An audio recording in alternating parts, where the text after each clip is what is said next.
Greetings. In this video I want to show you how to wind an old pocket watch. And of course when you wind a pocket watch, it's basically the mechanism is allowing it to stay and keep the time going. Now typically when you wind a pocket watch, it'll last about 24 to 48 hours and you'll have to wind it again or it'll lose time. So it's fairly simple to do. This little part on the very top is actually called a crown. And if you look at it, it actually does look like a king or a queen crown. And it's setting upon this little stem here called a pendant.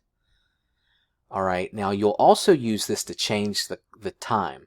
If you go counterclockwise, it'll change. You just go backwards, the hands, and then vice versa. It'll the hands will go the opposite direction.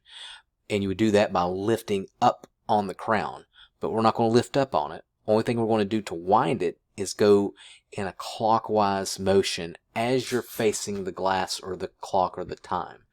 So from this standpoint, the back is here, and I'm going to go in this direction, and I could hear it click, and there's no resistance, very little resistance, but I can still hear it click.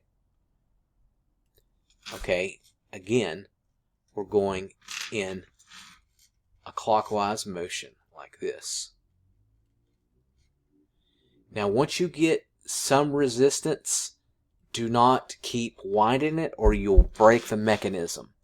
You'll know it once you're doing it and you're starting to feel a little bit of resistance. Go ahead and stop, because like I said, that will break the mechanism in it if you keep doing that. Now conversely, if you want to change the time, only thing you have to do is lift up on the crown with a little bit of force. It'll pop up, and then of course as you can see here, if I'm going clockwise, it'll actually go back, and then if I go counterclockwise, going this way, it'll actually go in the opposite direction. And then once I get to my time, I push down, and then it's ready to go. Alright, thanks for watching. Make sure you subscribe.